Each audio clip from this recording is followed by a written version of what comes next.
Gapon po tayong naglinis ng dahon. Pinasukan ng sikatoka.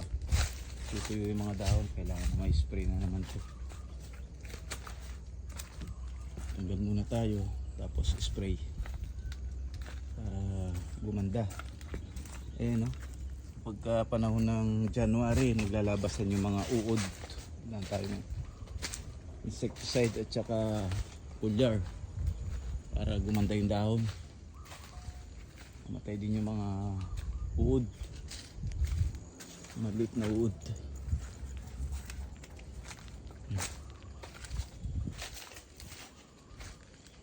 Ito sa inyo, anong tawag dito yung sakit na ganyan? Naninilaw po yan.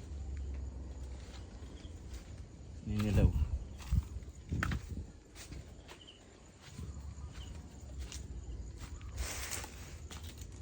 Medyo gumanda naman ng konti kaysa kanina. Talagang daming, ayun, daming mga tuyong dahon.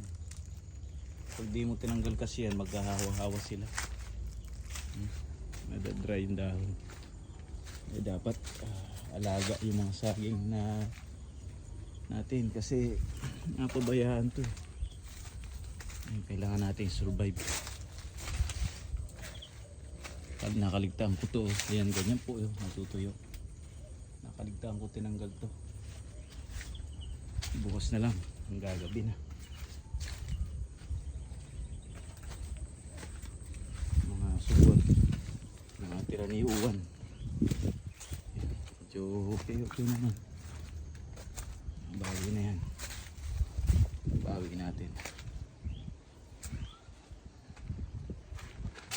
Tayo mga kabukid vlog for today.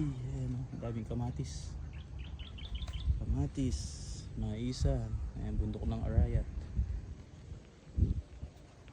Ito ng view.